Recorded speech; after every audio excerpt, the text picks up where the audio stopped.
మీరు 5 times win అయ్యి దగ్గర ఇప్పటికి కూడా సైకిల్ ఉంది, అదే ఇల్లు ఉంది. నేను కొనుక్కున్నది కాదు, నాకు సైకిల్ కొనే శక్తి లేదు. నాయనమ్మతోటి మా అమ్మతోటి నేను పనికి పోయేవాడిని. వాళ్ళకి రూపాయన్నర ఇస్తే నాకు రూపాయి ఇచ్చేవాళ్ళు. మేము కొనుక్కొచ్చుకునేటి సద్దలు, జొన్నలు తీసుకొచ్చేవాళ్ళం. ఆ జొన్నలు తీసుకొస్తే వాటిని అన్నంగా కాకుండా జావగా, అంబలిగా చేసుకొని తాగేవాళ్ళం. అన్నంగా చేస్తే సరిపోదు, జావ అయితే. మీరు ఓడిపోవడానికి మెయిన్ రీజన్ ఏంటి సార్? నువ్వు ఓడిపోవడానికి కారణం నీ లేకుండా చేయాలి. ఒకసారి రాజశేఖర రెడ్డి గారు అన్నారు, నిన్ను ఓడించాలంటే ఏం చేయాలా? కేసీఆర్ ఏమో బతుకమ్మ చీర అంటే, ఈయనేమో ఇందిరమ్మ చీర అంటారు. రైతు బంధు అంటే ఈయన రైతు భరోసా అంటారు. ఇప్పుడు ఆ కాళేశ్వరం ఇంజనీర్లు కట్టింది కాదు, ఇంజనీర్లకు ఆయన ఇంజనీర్ అయ్యి ఇచ్చిన సలహాతో కడితే అది నరేంద్ర మోడీ ప్రభుత్వం. హిందూ మతాన్ని బలపరచకపోతే, హిందూ మతాన్ని సమర్థించకపోతే, హిందూ మతానికి సంబంధించి మాట్లాడకపోతే అందరినీ చంపకం అనేటువంటి పద్ధతిలో తీసుకున్నటువంటి నిర్ణయం. మాది ఎన్కౌంటర్ జరిగింది సార్. అది ఎన్కౌంటర్ కాదు, అది పట్టుకొని చిత్రహింసలు పెట్టి అరెస్ట్ చేసి చంపారు. మహిళలకి నెలకు 2500 ఇస్తానన్నాడు. అవి ఇంతవరకు ఎవరికి ఇచ్చినట్లేదు. పింఛన్లు, తంతువులు, ముసలోళ్ళకి, నిరుద్యోగులకి అందరు నన్ను అంటారు ఇప్పటికీ, ఏంది నువ్వు ఇట్లుంటది, కారణం ఏందంటారు.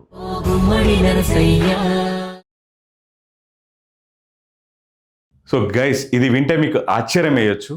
ఎందుకు అనంటే 5 టైమ్స్ విన్ అయిన ఎమ్మెల్యే, మీరు ఆలోచించండి ఎలా ఉంటారు, వాళ్ళ పరిస్థితి ఎలా ఉంటుంది. కార్లు, మంది, మార్బలం, ఆస్తులు, బిజినెసెస్ అన్నీ వచ్చేస్తుంటాయి.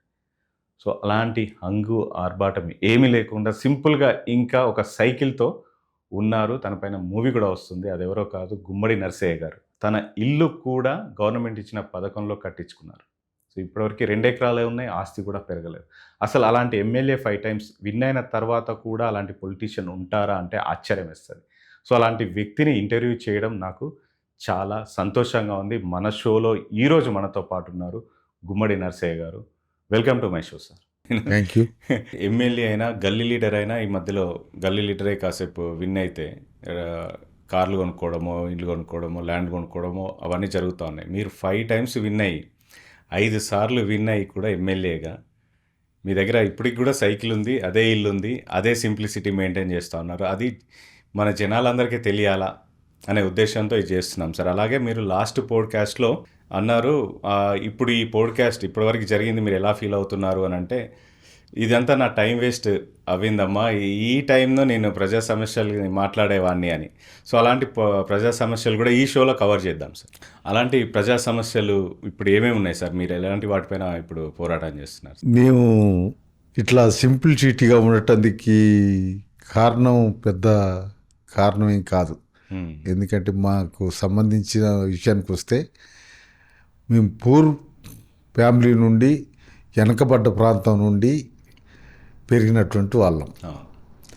ఆ రకంగా ఉన్నటువంటి టైంలో మీరు అన్నట్టు మా ఇల్లు, మాకు సంబంధించిన సైకిలు అనే దానికి వస్తే, సైకిలు నేను కొనుక్కున్నది కాదు, నాకు సైకిల్ కొనే శక్తి లేదు. అది ఓకే. మా మేనత్త భర్త సింగరేణి కార్మికుడు. ఆయన ఒక సైకిల్, ఆయనకు సైకిల్ ఉండే, మళ్ళీ ఆయన కొత్త సైకిల్ తీసుకొని పాత సైకిల్ నాకు ఇచ్చాడు. అది పాత సైకిల్, అది కూడా ఒకరు ఇచ్చింది నాకు ఇస్తే దాన్ని నేను బాగు చేసుకొని నడిపించుకునేవాడిని. Great sir. అట్లా ఆ సైకిల్తో మా చిన్న చిన్న పనులు చేసుకుంటుండే వాళ్ళం. ఆ పనులకు పోతున్నటువంటి టైంలో ఆ సైకిల్ని వాడేవాడిని. అట్లా మాకు సంబంధించిన విషయానికి వస్తే, మా గ్రామం అంతా కంప్లీట్ వెనకబడినటువంటి గ్రామం. మా ఊళ్ళో ఎవరికి ఉద్యోగం అనేటువంటిది, ఒక పెద్ద వ్యవసాయం అనేటువంటిది లేనటువంటి గ్రామం. ఓకే. ఆ గ్రామంలో ఉన్న టైంలో మా దగ్గరికి సిపిఐఎంఎల్ ప్రజాపంద పార్టీ ఎంటర్ అయింది.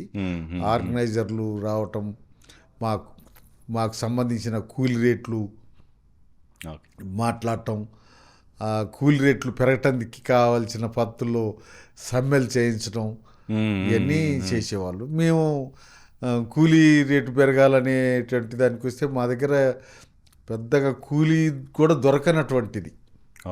కూలీ పనులు ఆడెవరన్నా పెద్దోళ్ళు ఉంటే పెద్ద రైతులు ఎవరన్నా లేదా కాస్త పెద్దోళ్ళు ఉంటే వాళ్ళు ఇదో అదో చేయించుకుంటా ఉంటారు, ఆ పనులు దొరుకుతుండేటి.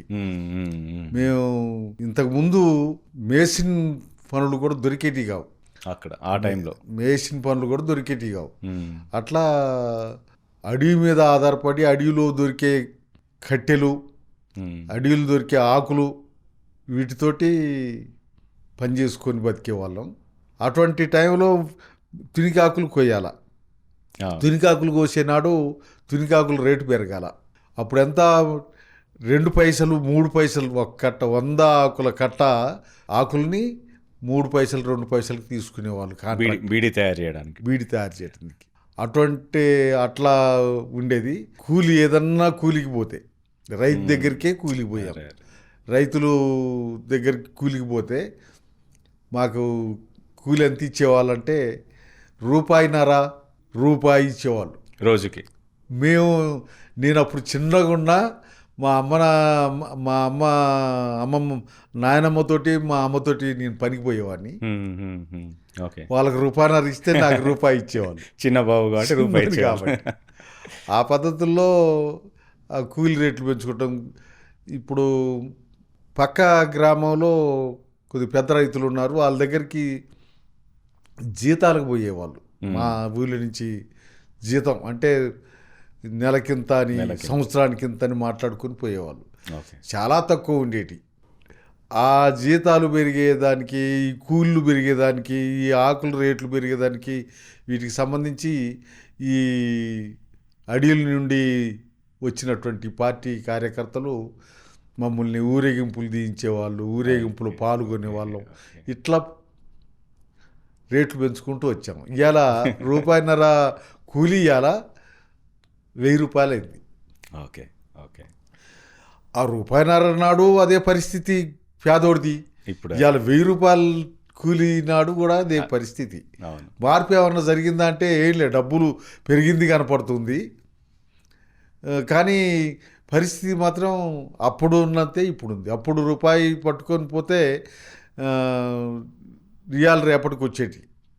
అవి ఏంటి, మేము కొనుక్కొచ్చుకునేటి సద్దలు, జొన్నలు తీసుకొచ్చేవాళ్ళం.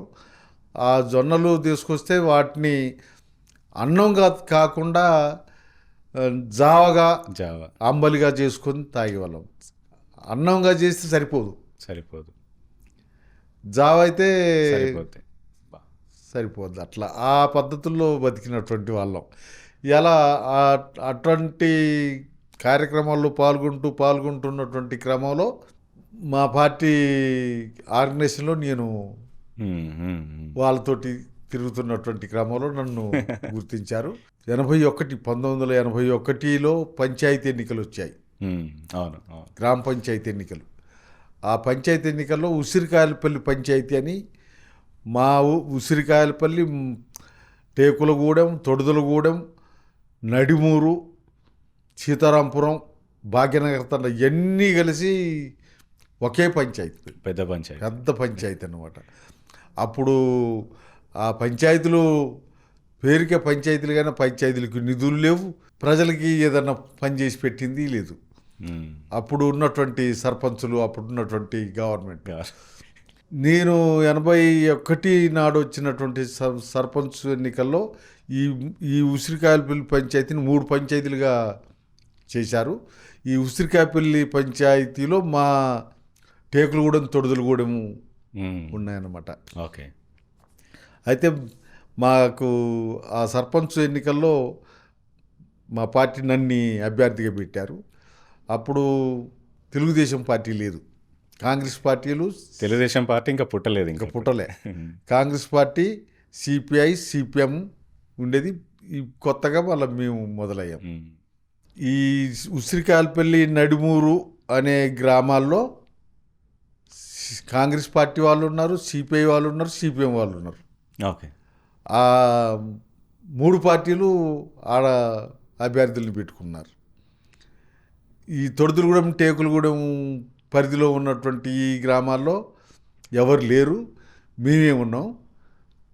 ఈ గ్రామాల్లో నుంచి నేను ఒకనే అభ్యర్థిని కాబట్టి వాళ్ళు అక్కడి నుంచి అక్కడున్న ఓట్లని వాళ్ళు ముగ్గురు పంచుకుంటే ఇక్కడున్న ఓట్లు మొత్తం మాకు శాలిడ్గా పడి ఓకే. నేను సర్పంచ్గా గెలవడం జరిగింది.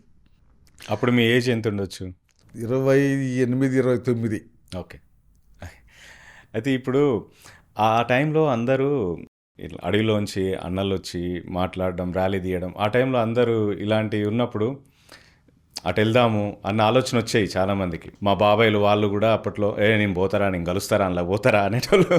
అట్లా మీకు అనిపించలే మరి ఎప్పుడు? అయితే మా దగ్గరికి కార్యకర్తలు వచ్చారు కానీ దళాలుగా ఓకే. ఓకే. తుపాకులతోటి రాలే. ఓకే.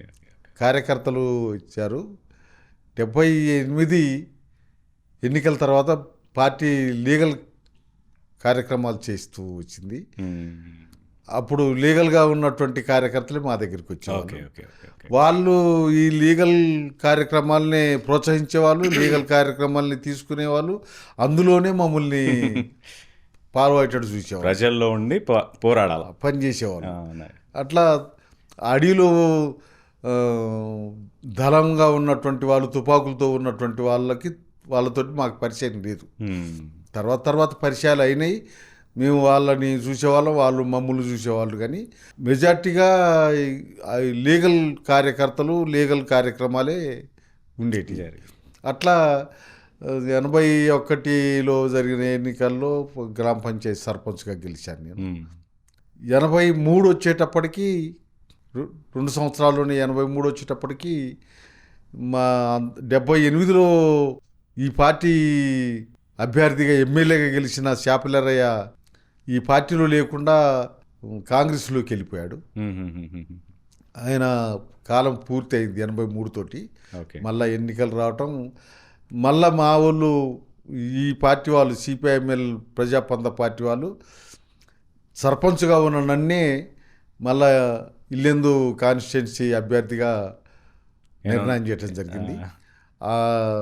83లో కూడా మళ్ళా ఆ కాన్స్టిట్యున్సీ నుంచి ఈ పార్టీ గెలవడం జరిగింది.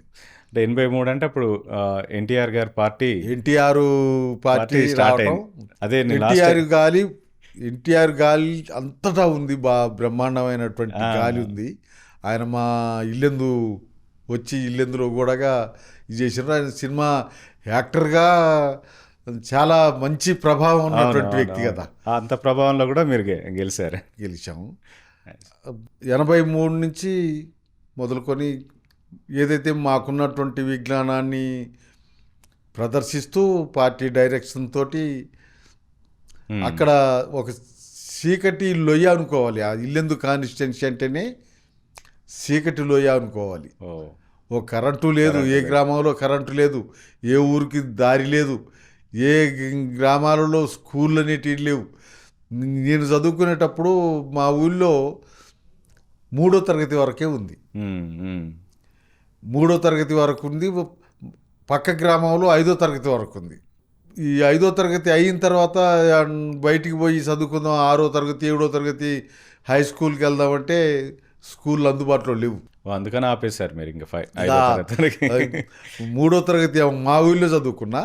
5వ తరగతి ఏమో ఆ పక్క తొడుదలగూడెం అనే గ్రామం ఉంది, ఆ గ్రామంలో ఉన్న స్కూల్లో చదువుకున్నా. ఆ 5వ తరగతి తోటి ఆగిపోయింది. దూరంగా పోయి చదువుద్దామనే ఆలోచన మా అమ్మ నాన్నకు కానీ మా తాత కూడా అటువంటి ఏం లేదు. మాకున్నటువంటి చిన్న వ్యవసాయానికి నన్ను ఉపయోగించారు.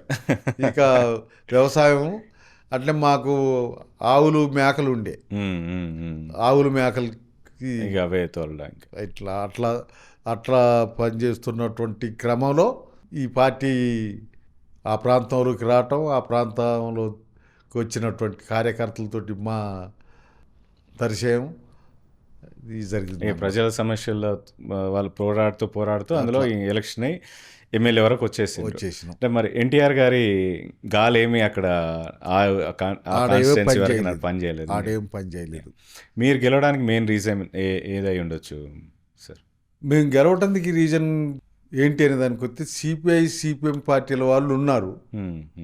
వాళ్ళు ప్రజా పోరాటాలు చేస్తున్నటువంటి క్రమంలో వాళ్ళకున్నటువంటి లోపాలు వాళ్ళని పక్కకు పెట్టి మేము రావటం జరిగింది. వాళ్ళు బూర్జో పార్టీ మీద యుద్ధం కాకుండా ఈ పార్టీ మీద ఈ తుపాకులు పట్టుకొని ఉన్న పార్టీ మీద ఓకే. యుద్ధం ప్రకటించారు.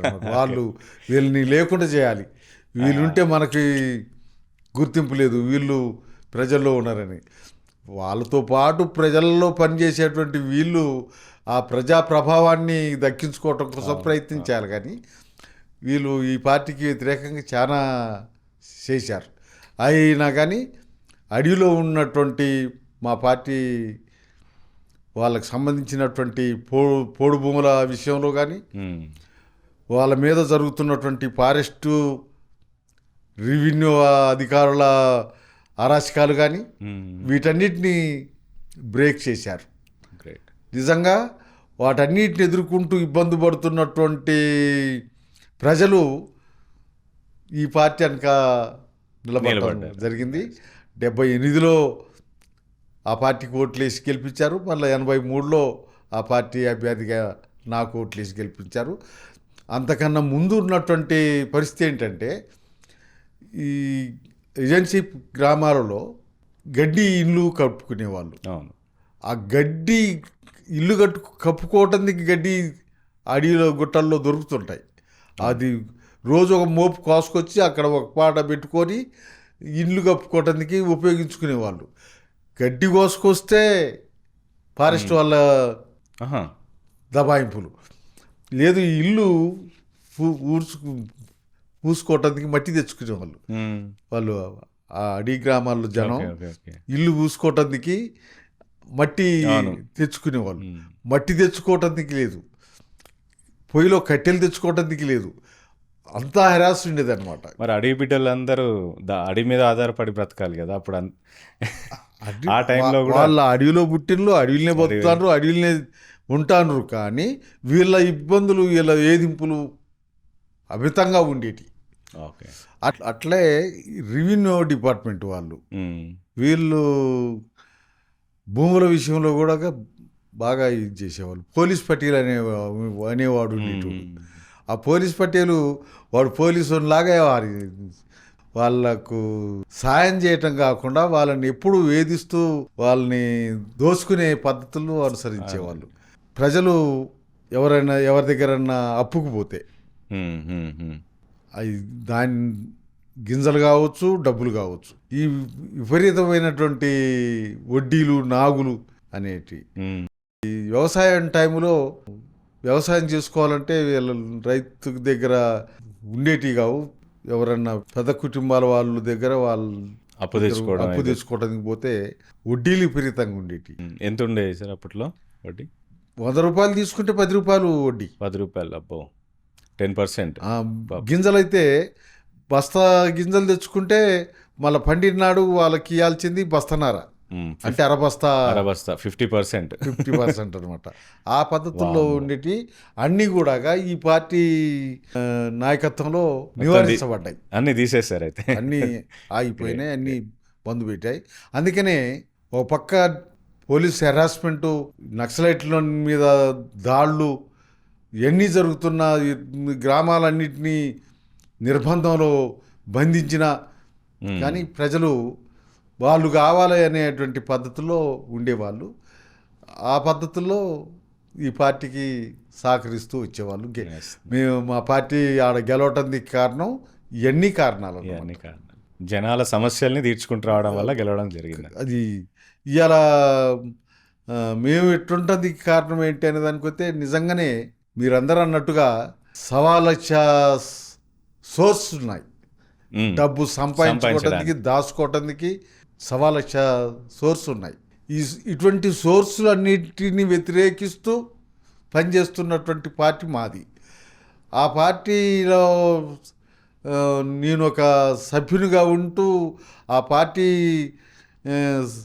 ప్రజాప్రతినిధిగా ఉంటూ, నాకు ప్రజలు ఇచ్చినటువంటి ఈ అవకాశాన్ని నా కోసం ఉపయోగించుకోవటం నాకు ఇష్టం లేదు. మీ స్వతహాగా అలాంటి, మేము చిన్న కుటుంబం మాది, చిన్నగా ఉన్నటువంటి వాళ్ళం, జనంలో అందరితో పాటు మేము పేదరికంలో బతికినటువంటి వాళ్ళం, పేదరికాన్ని అనుభవించినటువంటి వాళ్ళం. ఇప్పుడు ప్రజలు ఇచ్చినటువంటి ఈ అవకాశాన్ని సంపాదించుకోవటానికో పెంచుకోవటానికో ప్రయత్నం చేయటం ఏ కోశాన నాకు ఇష్టం లేని పని అనమాట. అట్లా ఇలా మాకు ఉన్నటువంటి 2 ఎకరాలు భూమి 10 ఎకరాలని మా తాతకు మా నాన్న ఒకడే కొడుకు. ఆయన ఆ దొరల దగ్గర 10 ఎకరాలు పట్టుకున్నాడు. ఆ 10 ఎకరాలకి ఇప్పుడు మా నాన్నకు 5 పిల్లలు, మనిషికి 2 ఎకరాలు వచ్చింది. తలా 2 ఎకరాలు వచ్చినాయి. ఈ 2 ఎకరాలలో ఎప్పుడు కూడా ఈ గటకలు అనేటువంటి, సద్దలు అనేటువంటి, జొన్నలు అనేటువంటి వేసి పండించుకునే వాళ్ళం. అవి పండినాయి, ఎండితే ఎండినాయి. వెనకబడినటువంటి వాళ్ళం. అయితే ఈ 83 ఎన్నికల్లో నేను ఎమ్మెల్యే అయిన తర్వాత గవర్నమెంట్ నుంచి అప్పటికి పంచుకున్నాం మేము తలా 2 ఎకరాలు.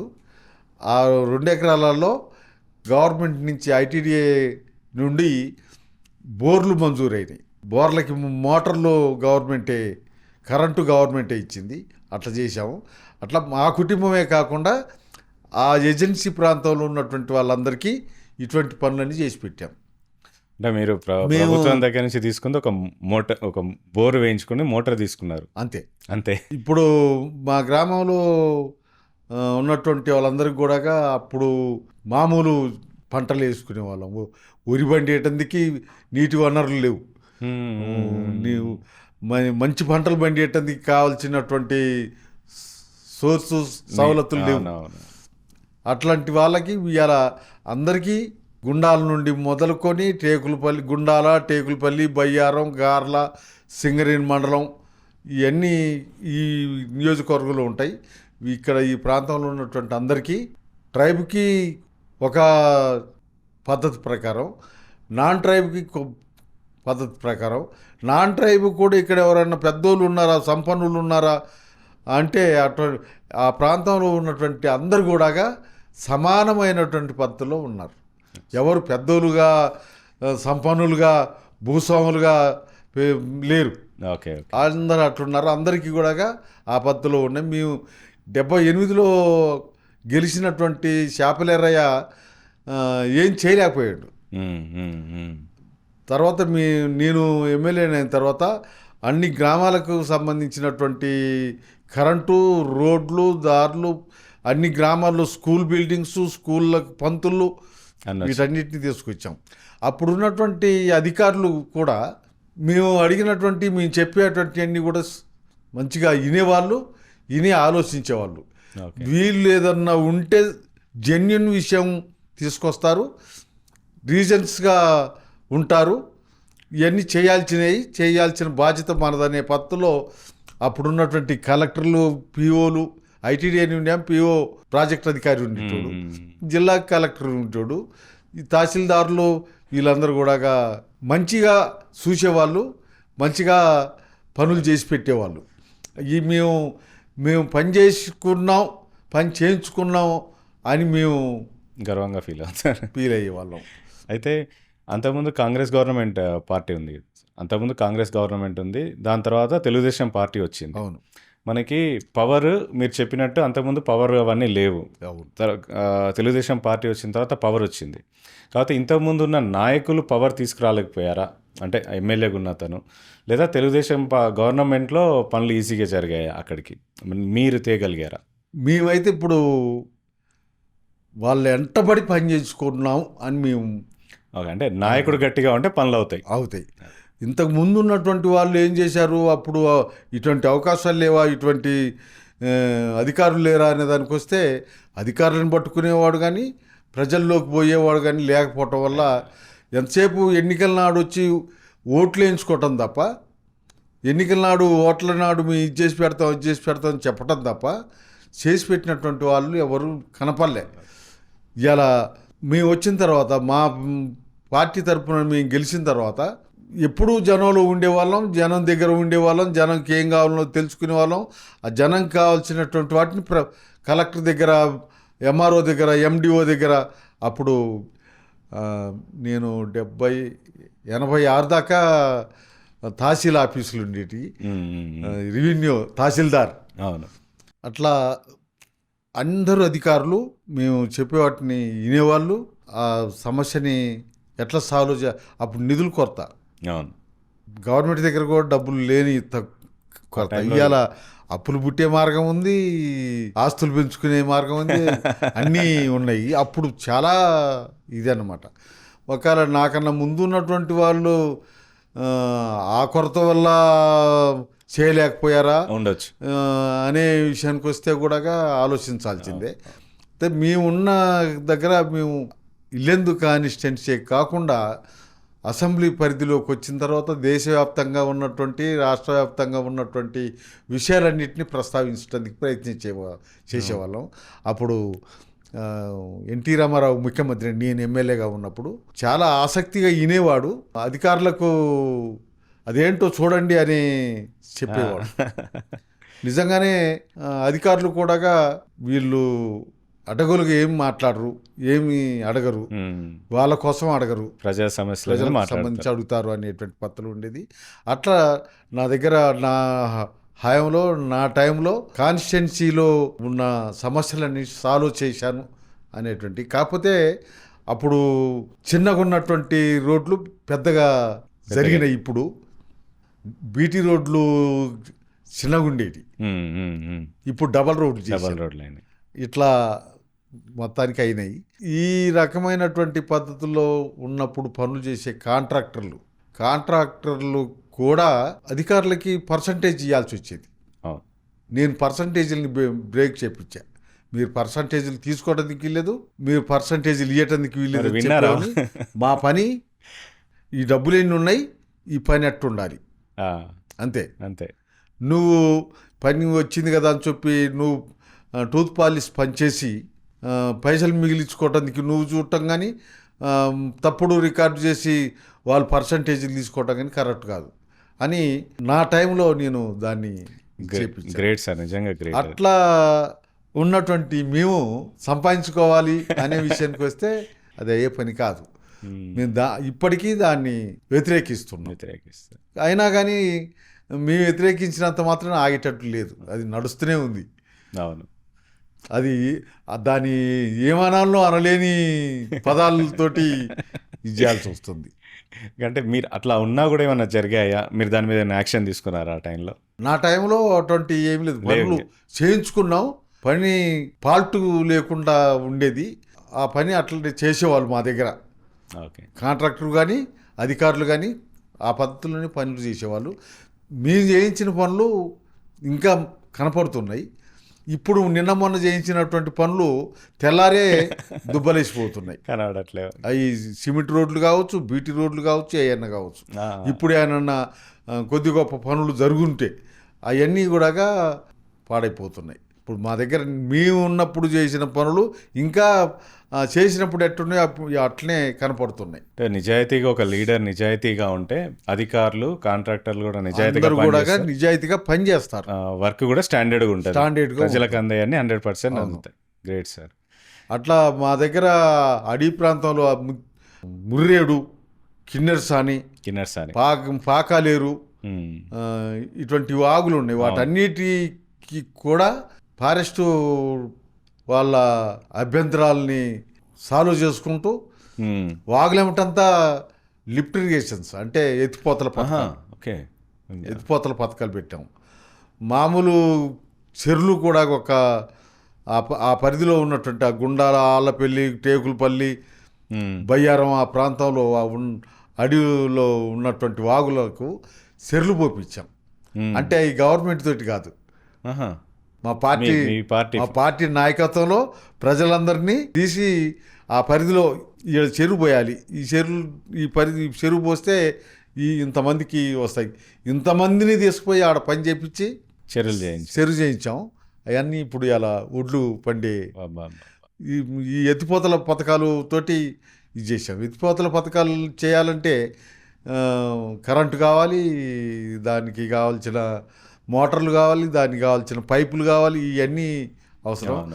అప్పుడు ఉన్నటువంటి కలెక్టర్లు, అప్పుడున్నటువంటి ఈ ఐటీడీ ఆఫీసర్లు వాటన్నిటిని చూసేవాళ్ళు నిజంగానే ఇవన్నీ చేయాల్సినవి అని చేసేవాళ్ళు అనమాట. ఇప్పుడు అటువంటి ఎవరన్నా ఇప్పుడున్నటువంటి వాళ్ళు చేస్తున్నారా అని అంటే వాళ్ళకి వాళ్ళ బతుకుని ఇది చేస్తున్నది ఏంటంటే సంక్షేమ పథకాలు ఉన్నాయి. ఇవాళ ఈ ₹2 బియ్యమే అనుకుందాం, ₹1 బియ్యమే అనుకుందాం, సన్న బియ్యం అని చెప్పి పెద్ద గొప్పగా చెప్పుకుంటారు. ఇలా ఇందిరమ్మ చీర ఆయన మొన్న కేసీఆర్ ఏమో బతుకమ్మ చీర అంటే ఈయనేమో ఇందిరమ్మ చీర అంటున్నాడు. అట్లా రైతు భరోసాలని మరి ఈ పేర్లు ఆ పేర్లతోటి ఈ ఉచిత సంక్షేమ పథకాలతోటి వాళ్ళు ప్రభుత్వాలు నడిపిస్తున్నారు, ప్రభుత్వాలని ఇది చేస్తున్నారు. ఆ పనిలో కూడా మొన్న కేసీఆర్ నాడు ఇదేంటి గొర్రెల పెంపకం, మరి దళితుల పథకం ఏం తీసుకొచ్చారు. అవన్నీ ఆ గొర్రెల పెంపకంలో ₹1,00,000 ఇస్తే ₹1,00,000 వీళ్ళు 25,000 ఇస్తే ఆయన 70,000 కలిపి ఒక 25 గొర్రెలు ఇచ్చాడు. ఆ 25,000 సంగతి ఏంది, ఆ మిగిలిన డబ్బుల సంగతి ఏంటి అనుకో దాంట్లో పర్సంటేజ్ ఇవన్నీ జరిగినాయి. ఇప్పుడు దళిత బంధు పేరుతోటి డబ్బులు ఇచ్చాడు. దళిత బంధు పేరుతోటి ఇచ్చిన డబ్బుల సంగతి ఏంటి, 10 లక్షలు అన్నాడు. 10 లక్షల్లో లక్ష తీసుకున్న వాళ్ళు ఒక దగ్గర, 2 లక్షలు తీసుకున్న వాళ్ళు ఉన్నారు. ఇట్లా నీకు ఇది ఇప్పిస్తాం అంటే వాడు ముందుగానే ఎన్నో ఆన్నో అప్పు చేసి తీసుకొచ్చి ఇచ్చి దాన్ని మంజూరు చేయించుకున్నటువంటి వాళ్ళు ఉన్నారు. ఆ రకమైనటువంటి పద్ధతిలో ఉన్నాయి. ఇవాళ ఆయన రైతు బంధు అంటే ఈయన రైతు భరోసా అంటాడు. ఇవాళ ఎంతమందికి ఇచ్చిండు, ఎంతమందికి ఇయ్యలేదు అనే దానికి వస్తే నిజంగానే చాలామందికి ఇయ్యలేకపోయిండు రేవంత్ రెడ్డి గారు. అట్నే రుణమాఫీ అన్నాడు. ఆయన సంవత్సరానికి 25,000 రద్దు చేస్తున్నంటే ఈయన 2 లక్షలు ఒకసారి రద్దు చేస్తున్నాడు. ఎంతమందికి చేసిండు, ఎవరికి చేసిండు అనే దానికి వస్తే నా విషయానికి వస్తే నేనే ఇవాళ నాకు 3 లక్షలు అప్పు ఉంది. 2 ఎకరాల మీద 3 లక్షలు అప్పు, 3 లక్షల అప్పు ఉంది. ఈ 3 లక్షల అప్పులు 2 లక్షలు మాఫీ చేస్తున్నాను కదా, మాఫీ చేయాలి కదా. ఎక్కువ ఉంటే మాఫీ లేదట. 2 లక్షల లోపు 2 లక్షల వరకు ఉంటే మాఫీట. నువ్వు ఎవరికి 2 లక్షలు మాఫీ చేస్తున్నావు దానికి వస్తే మామూలుగా నాకు 3 లక్షలు ఉన్నాయి అనుకుందా, 2,10,000 ఉన్నాయి అప్పు. 2,10,000 ఉంటే నీకు 10,000 ఎక్స్ట్రా ఉంది కాబట్టి నీ మాఫీ కాదు. 2 లక్షల పైన 1,00,000 ఎక్కువ ఉంది కాబట్టి మాఫీ అవ్వదు. 1,00,000 ఎక్కువ ఉన్నది కాబట్టి అంటే అర్థం ఉంది. 10,000 ఎక్కువ ఉన్నా నీ లోన్ మాఫీ కాదు. నువ్వు ఆ 10,000 కట్టు, 2 లక్షలు మాఫీ అవుతాయి. అంటే ఆ 10,000 ఉన్నాయా లేవా కాదు, నువ్వు 2 లక్షలు మాఫీ చేస్తున్నావు, మాఫీ చేయొచ్చు కదా. ఇది ఈ పద్ధతుల్లో దొందు వ్యవహారం నడుస్తూ ఉంది అనమాట ఈ గవర్నమెంట్లో. ఏదైతే ఆ సంక్షేమ పథకాలతోటి ప్రభుత్వాలను నడిపిస్తున్నారు.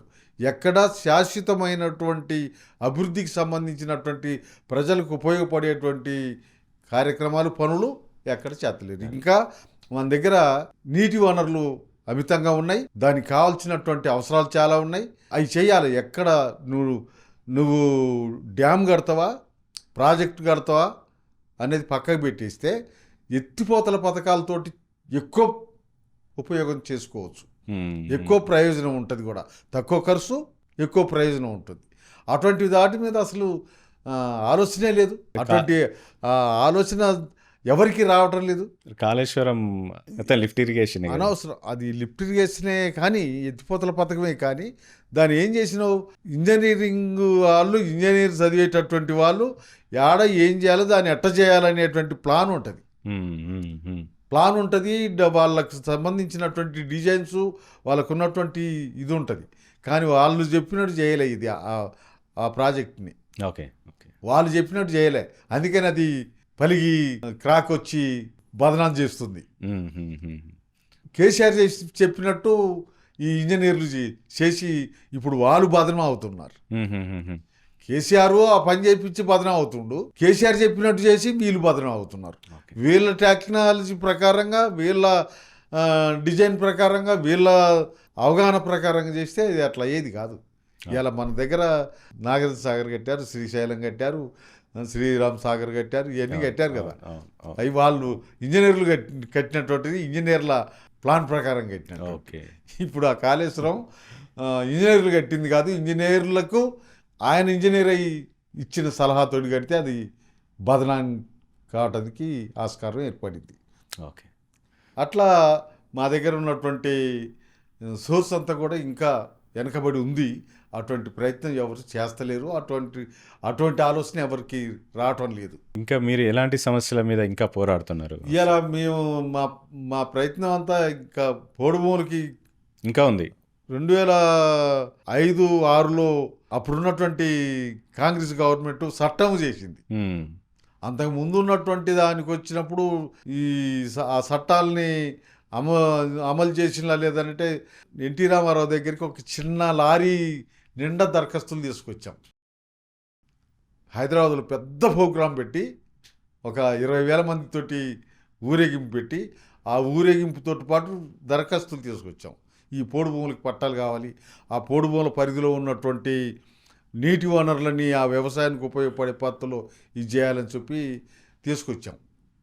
తీసుకొస్తే ఆయన ఏమన్నాడంటే, ఈ నీటి వనరులు కానీ ఈ పోడు భూములకు పట్టాలు కానీ ఇది స్టేట్ గవర్నమెంట్ చేసేది కాదు, స్టేట్ గవర్నమెంట్కి సంబంధం లేదు, ఓకే, సెంట్రల్ గవర్నమెంటే వారం ఇది.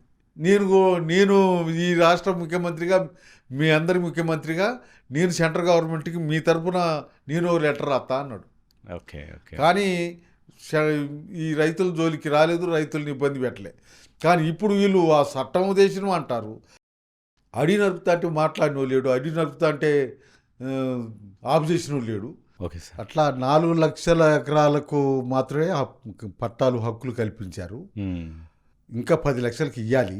ఏదైతే వాళ్ళు ఎప్పుడో ఇవాళ కొత్తగా చేసుకొచ్చింది కాదు, కొత్తగా సాగులోకి తెచ్చింది కాదు. 45 సంవత్సరాల నుంచి దాని మీద ఆధారపడి దాని మీద బతుకుతున్నటువంటి వాళ్ళు. అందుకనే అది ఎప్పుడూ మాకు నడుస్తూ ఉంది. అరెస్టులు చేయటం, ఫారెస్టులు పోయి చేతికొచ్చినటువంటి పంటల్ని ధ్వంసం చేపిస్తున్నారు. ఓకే. వేసిన పైరేసేటప్పుడే వేయటానికి వీల్లేదంటే ఆగుతాడు, కొట్లాడుతాడో, ఏం చేస్తాడో. వేసిన తర్వాత చేను పెరిగిన తర్వాత ట్రాక్టర్లు తీసుకొచ్చి, కిరాయి ట్రాక్టర్లు తీసుకొచ్చి దున్నిస్తున్నారు, ధ్వంసం చేపిస్తున్నారు. వాళ్ళకి సపోర్ట్గా పోలీసులు వస్తున్నారు. వీళ్ళు ఇక అరెస్ట్ కావటం, ఏడవటం, మొత్తుకోవటం తప్ప ఇంకా చేసేది ఏం లేదు. అందుకని ఎప్పుడు ఇటువంటి కార్యక్రమాల్లో మేము నిరంతరం అదే దాంట్లో ఉంటారు. ఆ పనిలో ఇప్పుడు ఏదన్నారు, కలెక్టర్ ఆఫీస్లో లెటర్ కూడా ఇచ్చిన అన్నారు కదా దీనికోసం. లెటర్లు ఇస్తూనే ఉన్నాం. గవర్నమెంట్కి రాస్తున్నాం, చేస్తున్నాం అంటున్నారు, కానీ సమస్య పరిష్కారం కావట్లే. ఇలా అదొక అంశం అయితే. ఇప్పుడు పండినటువంటి పంటని అమ్ముకోవటానికి దిక్కులేని పరిస్థితి, వాటికి గిట్టుబాటు ధరలు లేనటువంటి పరిస్థితి. మొన్న 24 తారీఖు నాడు రాష్ట్ర గవర్నమెంట్ని డిమాండ్ చేస్తూ అన్ని కలెక్టర్ ఆఫీసులలో ధర్నాలు చేశాం. ఏది మహిళలకి నెలకు 2,500 ఇస్తానన్నాడు రేవంత్ రెడ్డి గారు. ఇంతవరకు ఎవరికి ఇచ్చినట్లేదు. పింఛన్లు, వితంతువులు, ముసలోళ్ళకి 2,000ని 4,000 చేస్తున్నాడు, ఇంతవరకు ఎవరికి ఇచ్చినట్లేదు. వికలాంగులకి 3,000ని 6,000 చేస్తున్నాడు, ఇంతవరకు ఇచ్చినట్లేదు. అట్లనే నిరుద్యోగులకి నెలకు 3,000 ఇస్తున్నాడు, అది లేదు. అట్లనే ఇలా నిరుద్యోగులకి కానీ కూలి పని చేసుకొని బతికే వాళ్ళు ఉన్నారు కదా, ఆటో కార్మికులు, ఆటో డ్రైవర్లు వీళ్ళు ఉన్నారు కదా, వీళ్ళకి నెలకు 12,000 ఇస్తున్నాడు. నెలకు 12,000, సంవత్సరానికి 12,000 ఇస్తున్నాడు. ఏది లేవు. అట్నే రైతు పంటల్ని కొనడానికి సీసీ కేంద్రాలు ఏర్పాటు చేయాలి. గవర్నమెంట్ కేంద్రాలు ఏర్పాటు చేసి గవర్నమెంట్ కొనాలా. అటువంటి ఏమీ లేవు ఎక్కడ. ఇటువంటి వాటిని డిమాండ్ చేస్తూ నిన్న ఒక కార్యక్రమం, మొన్న ఒక కార్యక్రమం చేయటం జరిగింది. మన ఛానల్ ద్వారా మీరు ఏ సమస్యలు అయితే పోరాడుతున్నారో అవి మీరు ఇక్కడ చెప్పడం జరిగింది. సో అవి కూడా మన ఛానల్ ద్వారా జనాలకి ఎవరెవరికి రీచ్ అవ్వాలో వారికి రీచ్ అవుతాయి సార్. ఇంకొకటి మనకి మీరు ఎమ్మెల్యేగా ఉన్నప్పుడు, ఇప్పుడు ఇంతకుముందు అన్నట్టే మళ్ళీ అక్కడికే వస్తే చాలా మంది వాళ్ళ పక్కన ఉన్న వాళ్ళు, పిఏలు కానీ, బామ్మర్దులు కానీ, వాళ్ళందరూ కానీ డబ్బులు సంపాదించుకుంటూ ఉంటారు. మీ చుట్టూ వాళ్ళు లేరా, అరే మాకు ఈ పని చేసి పెట్టు, గవర్నమెంట్ జాబ్ చేసి పెట్టు, నాకు కాంట్రాక్ట్ ఇప్పి అని మీరు ఎట్లా మేనేజ్ చేస్తారు? అయ్యి ప్రజాప్రతినిధిగా ఉన్నప్పుడు అటువంటి వాళ్ళందరూ ఉంటారు. ఆ ప్రజాప్రతినిధిగా అవన్నీ చేసి పెట్టాలి. ఆ చేసి పెట్టేది ఏదో నిస్వార్థ పద్ధతిలో చేసి పెడతాం. కలెక్టర్ దగ్గరికి వెళ్ళాలి, నేను తీసుకెళ్ళి నీకు సంబంధించిన విషయం చెప్తాం, అంతే. ఆ కలెక్టర్ తోటి మాట్లాడతాం. మాట్లాడతాం. ఆ పని అయితే కాదా అనే విషయానికి వస్తే దాన్ని ఎంటపడటం మన బాధ్యత, ఎంటపడాలి. ఆ పని అయిందాకా అది చేస్తాం. ఇప్పుడున్నటువంటి వాళ్ళు చేసేది ఏంటంటే ఈయనకు లోన్ ఇప్పిద్దాం, ఆయనకు ఇది చేపిద్దాం అనే పేరుతోటి బాబును పలాని కాడ పలాని ఇంత ఖర్చు అయింది అని చెప్పి వాళ్ళ దగ్గర నుంచి డబ్బులు తీసుకొని వాళ్ళ పని చేయించేటువంటి పద్ధతిలో మా టైప్ లేదు. మేము అటువంటి టైప్ కాదు. మా చుట్టూ ఉన్నటువంటి వాళ్ళు కూడా ఆ పద్ధతుల్లో పని చేసి పెట్టేవాళ్ళు. మీ చుట్టూ వాళ్ళు కూడా వాళ్ళే, ఇంకా వాళ్ళు కూడా పని చేద్దాం అనుకునే వాళ్ళు తప్పితే ఇలాంటి పని వద్దాం అనుకునే వాళ్ళు చేసేవాళ్ళు కాదు. ఇప్పుడు మీరు అన్నట్టుగా బామర్దులు ఉంటారో, అల్లుళ్ళు ఉంటారో, తమ్ముళ్ళు ఉంటారో, దోస్తులు ఉంటారో, ఎవరు ఉంటారో వాళ్ళందరూ కూడా నా పేరు చెప్పుకొని నన్ను చూపించుకొని అటువంటి వాళ్ళ దగ్గర నుంచి డబ్బులు తీసు అది అంతా అనేది కాదు, అటువంటి దానికి పాల్పడుతుంటారు. అది మేము నా చుట్టూన్నోళ్ళు వ్యతిరేకిస్తారు, నేను వ్యతిరేకి. ఇంకోటి కూడా ఉంది సార్, మనకి సంపాదించుకోకపోతేమో చేత కాదు అంటారు, సంపాదిస్తేనేమో వీడు బాగా తిన్నాడు అని అంటారు. అలాంటి ఏం రాలేదు సార్ మీకు? మరి అలాంటి చుట్టాలలో కానీ అక్కడ కానీ దూరంలో కానీ? నేను చేసే పనిలోనే అది కనపడుతుంది. గుడ్. నేను పని చేసి పెట్టను తప్ప ప్రయోజనం కానీ పర్సంటేజీలు కానీ నా దగ్గర పనికిరావు. అందరు కూడా అట్లా భావిస్తారు తప్ప ఈయన చేతగానుడనో అసమర్థుడనో. నా దగ్గరికి ఒక అతను పని మీద వచ్చిండు, అది అయిద్దా కాదా చెప్తా, కావాలంటే ఏం చేయాలా, అవుతే ఏం చేయాలా అనేటువంటి విషయానికి వస్తే ఆయనని ఎంట పెట్టుకొని పోయి పని చేయించుకొని వస్తా. పని కాలేదు, ఇంకా లాభం లేదు బాబు అని చెప్తాం. కానీ వాళ్ళు అట్లా చెప్పరు, మిగిలిన వాళ్ళు అట్లా చెప్పరు. చేద్దాం చూద్దాం అనే పద్ధతిలో వచ్చే పాయ అని చెప్తుంటారు. నేను అట్లా చెప్పను, నీకు అది కాదురా బాబు అని చెప్పేస్తా. అట్లా మేమున్న కాలం అంతా కూడా ఎవరికి కూడా తప్పుడు సంకేతాలు ఇచ్చి తప్పుడు పద్ధతుల్లో ఎవరు చేయాలి. అందుకే ఇప్పుడు అందరు కూడా ఆయన తీసుకోడు, మనం తీసుకొనివాడు అనేటువంటిది అందరికీ అర్థమైపోయింది. అట్లా మాకు సంబంధించినటువంటి విషయం. అందరు నన్ను అంటారు ఇప్పటికీ, ఏంది నువ్వు ఇట్లుంటుంది, కారణం ఏందంటారు. నా స్వభావం అది. నేను అట్లా అందరితోటి పాటు పేదోని, అందరూ పేదోళ్ళుగా ఉంటే ఆ పేదోళ్ళందరూ ఇచ్చినటువంటి అవకాశాన్ని నా ఒక్కని కోసం ఉపయోగించుకుంటే ఎట్లా? అందుకనే నేను ఇప్పుడు మా పార్టీ నేను గెలవటానికి ప్రజలందరూ, నేను గెలవటానికి మా పార్టీ అది ఎంత ఖర్చు పెట్టింది. ఇప్పుడు అందరేం కోట్లు ఖర్చు పెడుతున్నారు, మాకు ఎంత ఏదంటే 1,00,000 దాటలేదు ఎప్పుడు కూడా. ఆ 1,00,000 కూడా దేనికి? ఒక పాంప్లెట్ వేయాలి, పోస్టర్ వేయాలి, లేదు మైకు మీటింగ్ పెట్టాం, మీటింగ్ పెడితే మైకు ప్రచార ఖర్చులు ఈ మాత్రమే. ప్రచారానికి మా క్యాడర్ వచ్చేవాళ్ళు, అన్ని జిల్లాల నుండి మా పార్టీకి సంబంధించినటువంటి స్టూడెంట్స్ వచ్చేవాళ్ళు, కార్మికులు వచ్చేవాళ్ళు. ఇటువంటి వాళ్ళందరూ వచ్చి పని చేసేవాళ్ళు. వాళ్ళకి తిండి ఎట్లా, నీళ్ళు ఎట్లా అనేదానికి వస్తే వాళ్ళు ఏ గ్రామానికి అయితే పోతారు ఆ గ్రామంలో వాళ్ళే పోబెట్టేవాళ్ళు, వాళ్ళే ఛార్జీలకు డబ్బులు ఇచ్చేవాళ్ళు, వాళ్ళే మళ్ళీ ఓట్లేసి గెలిపించుకునేవాళ్ళు. పార్టీని గెలవడానికి ఓటిచ్చేవాళ్ళు. పార్టీకి సంబంధించిన క్యాడర్ అంతా వచ్చి పనిచేస్తుంటే వాళ్ళకి తిండి నీళ్ళు పెట్టేవాళ్ళు కూడా వాళ్ళు. ప్రజలు ఆ పద్ధతిలో ఇది చేసేవాళ్ళు. మాకు ఖర్చు అంత తక్కువ అయ్యేది. ఇలా ఇప్పుడున్నటువంటి వాళ్ళని చూద్దాం, వాళ్ళకి ప్రచారం చేయడానికి కూలీడు వచ్చి కూలి తీసుకొని పని చేస్తాం. అవును. మినిమం ఎమ్మెల్యే కావాలంటే 30 కోట్లు మినిమం కావాలని అంటున్నారు. శ్రీనివాసరెడ్డి ఆ జిల్లాలో ఉన్నటువంటి ఎమ్మెల్యేలందరినీ గెలిపించాడు. ఈవెన్ తుమ్మల నాగేశ్వరరావుని కూడా ఆయనే గెలిపించాడు. ఓకే. ఆ పద్ధతిలో డబ్బులు ఖర్చు పెట్టి మరి మాకు 6 సార్లు 78లో చేపలరాయ గెలిచిండు కదా. 78లో చేపలరాయ గెలిచినాడు 50-60 వేలు అయినాయి అన్నమాట. నేను 5 సార్లు గెలిచినా ఎప్పుడు కూడా 1,00,000 దాటలేదని చెప్తున్నారు మా వాళ్ళ లెక్కలు. ఓకే. అన్ని లెక్కలు చూస్తే ఎలక్షన్కి ₹1,00,000 ఖర్చు కావాలి అంతే. ఆ పద్ధతుల్లో మేము సార్ అంత బాగా చేసినప్పుడు మీరు ఓడిపోవడానికి మెయిన్ రీజన్ ఏంటి సార్? మరి జనాలు ఓడగొట్టద్దు కదా, ఎందుకు? మెయిన్ రీజన్ ఇవాళ మేము ఓడిపోవడానికి కారణం ఇందాకే చెప్పాను. అవును. సింగరేణి మండలం మా సొంత మండలం. అక్కడ 28,000 ఓటర్స్. గుండాల మండలంలో మొత్తం 18,000 ఓట్లు. ఈ ఓట్లు సింగరేణి మండలంలో ఉన్నటువంటి 28,000 ఓట్లలో 8,000 మాకు వచ్చింది. ఓకే. గుండాల మండలంలో ఉన్నటువంటి మా ఓట్లు కంప్లీట్ మాకు వచ్చింది. ఇక్కడ ఇల్లెందు, బయ్యారం, టేకులపల్లి ఇక్కడ ఉన్నటువంటిది ఇక్కడ ఉన్నది. ఇక్కడ నుంచి మా ఓట్లు డివైడ్ కావటం వల్ల ఇక్కడ మేము వీక్ అయ్యాం. మిగతా వాళ్ళకు సంగతి ఏంటి అని దానికి వస్తే కాంపెల్లికి సంబంధించినటువంటి ఓట్లు వచ్చి ఇల్లెందులో పడటం వల్ల వాళ్ళకు పెరిగింది. అంతా చీలిపోయింది మొత్తం. ఇంకా అదే సమయంలో ఇక జనరల్గా మాకు ఓట్లు వచ్చేటి, మాకున్నటువంటి మా క్యాన్వేజింగ్, మా కమిట్మెంట్ ఓట్లు కాకుండానే జనరల్గా ఓట్లు వచ్చేటి.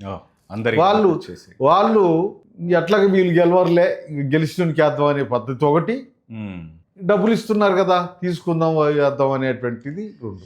ఈ పద్ధతుల్లో మేము ఓడిపోవటానికి కారణం మా ఓట్లు మాకున్నవి ఉన్నట్టుగా ఉంటే మమ్మల్ని ఎవరు బీట్ చేయలేరు. అవును. ఒకసారి రాజశేఖర రెడ్డి గారు అన్నాడు, నిన్ను ఓడించాలంటే ఏం చేయాలా, మీ వాళ్ళందరూ ఓట్లు అమ్ముకుంటే, మీ ఓట్లు మీరు వేసుకుంటే నేనే గెలిచేది. అంటే మీ ఓట్లు నాకైతే నేను గెలవటం కాదు, మీ ఓట్లు మీరు వేసుకుంటే గెలిచేది నేనే. కానీ మీరు ఓట్లు అమ్ముకున్నారు అనుకోండి, నేను ఓడిపోతా, మీరు గెలుస్తారు. మీరు ఓడిపోయినారు, అక్కడ అదే జరిగింది. ఇంకా మీరు అది జరిగింది అనమాట. అట్లా రేణుక చౌదరి గారికి ఇక్కడ ఈ కాన్స్టిట్యున్సీని వీళ్ళు గెలవకుండా ఎట్లా చేయాలని చెప్పి చాలా ప్రయత్నాలు చేసింది. మేము ఈ కాన్స్టిట్యున్సీలు డీలిమిటేషన్ వ్యవహారం వచ్చినప్పుడు అక్కడి నుంచి ఈ ఖమ్మం జిల్లాలో ఉన్నటువంటి కాన్స్టిట్యున్సీలు ఎట్లుండాలి అని ఒక మ్యాప్ తయారు చేసాం. వాళ్ళు రెవెన్యూ డివిజన్ డిపార్ట్మెంట్ వాళ్ళతోటి చేశాం. మొత్తం జిల్లాలో ఉన్నటువంటి కాన్స్టిట్యున్సీలన్నీ కూడా ఎట్లుండాలి అని చేపిస్తే ఆడ పెడితే అందరూ చూసిన అందరూ కూడా బాగుంది, మీకు ఇది ఎట్లా సాధ్యమైందని అంటే వెంకటరెడ్డి అని ఉండేది. వాళ్ళు ఎప్పుడూ ఆ ఎంబటే తిరిగేటోళ్ళు, ఆ ఊళ్ళల్లో తిరిగేటోళ్ళు, ఏ ఊరి ఆడుందో తెలుసు, ఏ ఊరు అద్దులు ఆడుందో తెలుసు. అందుకని వాళ్ళు అట్లా తయారు చేసిండ్రు. అది కరెక్టు. అట్టుంటే కాన్స్టిట్యున్సీకి కావాల్సినటువంటి ఆ బార్డర్స్ ఇవన్నీ బాగుంటాయి అని వాళ్ళు చెప్పేవాళ్ళు. ఆమె ఏం చేసిందంటే కారెపల్లిని కారెపల్లి చేసి డీలిమిటేషన్లో కారెపల్లి పేరుతోటి కాంపెల్లిని దీనికి కలిపి, కాంపెల్లి పేరుతోటి కారెపల్లిని దానికి కలిపి, కారెపల్లిని వైరాగ్ కలిపింది, కాంపెల్లిని ఇల్లెందుకు కలిపి. అది మేము ఇలా ఓడిపోవటానికి మెయిన్ రీజన్. సార్ ఇల్లు ఏంటి సార్? మరి ఇల్లు మీరు అన్నారు, ఇల్లు కూడా ప్రభుత్వ పథకంతో కట్టారు, స్లాబ్ ఏమో మీ పార్టీ వాళ్ళే వేయించారని చెప్పారు కదా. ఎన్టీ రామారావు పక్క గృహాల స్కీమ్ తీసుకొచ్చిండు 86లో. అప్పుడు మాది గడ్డి ఇల్లు. ఎన్టీ రామారావు గవర్నమెంట్ వచ్చినప్పుడు నేను ఎమ్మెల్యేని, ఆయన ముఖ్యమంత్రి. మా ఊరికి మొత్తం 80 ఇండ్లే మంజూరు చేసిండు. ఆ ఇళ్లలో నాకు ఇల్లు కట్టినాం. దాన్ని ఆ నిర్మాణం మీద పెంకులు కాకుండా స్లాబ్ వేయించాం. స్లాబ్ అది మా పార్టీ ఇచ్చినట్టు. నేను పార్టీ ఆర్గనైజేషన్లో ఉంటూ పార్టీ ఆర్గనైజేషన్లో గెలిచినటువంటి నాకు పార్టీ గవర్నమెంట్ ఇచ్చేటువంటి ఈ గౌరవ వేతనం కూడా పార్టీకి ఇచ్చేవాడిని. అదొకటి విన్నా. పార్టీయే మళ్ళీ నా పైనంత చూసేది. మాకు చిన్న వ్యవసాయం ఉంది కదా, ఈ చిన్న వ్యవసాయం చేసుకోవటానికి ఈ బ్యాంకులు ఆడ ఈడ అప్పులు తీసుకొచ్చి వాళ్ళకి ఆ వ్యవసాయం చేసుకోవటానికి పురమాయించేవాడిని. నేను నా జీతం అనేటువంటిది. సార్ అట్లా ఎట్లా ఉంటారు సార్? అసలు మీ జీతం పార్టీకి ఇస్తారు, మీరు డబ్బులు తీసుకోరు, అసలు అట్లా ఎట్లా అట్లా ఆ మైండ్ అసలు మీకు ఎట్లా వచ్చింది? చాలా గ్రేట్ సార్. మీరు అంటే ఇప్పుడు నేను పార్టీ సభ్యుని, పార్టీదే పదవి, పార్టీకి సంబంధించినటువంటి సోర్స్ ఏది ఉన్నా పార్టీది, అది నా మైండ్. అట్లే ఇప్పుడు నాకు గౌరవవేతనంగా వచ్చేటువంటి డబ్బులు ఏవైతున్నాయో నాకు సరిపోవు. సరిపోక ఇప్పుడు అసలు ఖర్చులకు సరిపోవు. ఇప్పుడు ఆ సరిపోని టైంలో నేను పార్టీకి నా జీతం అంతా పార్టీకి ఇస్తానని చెప్పుడే కానీ పార్టీ నాకు మళ్ళా నేను ఈ కాన్స్టిట్యూన్స్ అంతా తిరగాలి, లేదు ఇంకో వేరే జిల్లాకు పోవాలి, లేదు ఇంకో మీటింగ్కి పోవాలి, ఇట్లా పోవటానికి రావటానికి కావాల్సినటువంటి ఖర్చు అంతా పార్టీ పెట్టింది. నేను నా గౌరవవేతనం అనేటువంటిది, నా జీతం అనేటువంటిది చాలా తక్కువ, నాకు అయ్యే ఖర్చు ఎక్కువ. అట్లా పార్టీ చూసేది. నాకు ఇప్పుడు 47,000 పింఛన్ వస్తుంది. ఈ పింఛను కూడా నేను ఇంట్లో ఇచ్చులేదు. ఇప్పుడు నాకు ఇంతకుముందు నేను ఎటుపోయినా బస్సులో వెళ్ళేవాని, ఇప్పుడు ఈ షుగర్ ఎఫెక్ట్ అయిన దగ్గర నుంచి యూరినల్స్ ఎక్కువ అవుతుంటుంది. నేను బస్సు ఎక్కితే బాగా ఇబ్బంది పడుతున్నాను. ఇది ఏం చేయాలనేటువంటి పద్ధతిలో కొన్ని రోజులు పార్టీ జీబు కొనిచ్చిండ్రు. ఆ జీబులో తిరిగేవాడిని. ఇప్పుడు ఆ జీబు పాడైపోయింది. జీబును పక్కకి పెట్టిన తర్వాత ఏం చేయాలి అంటుంటే ఇప్పుడు అమ్మాయి కారు తీసి ఇచ్చింది.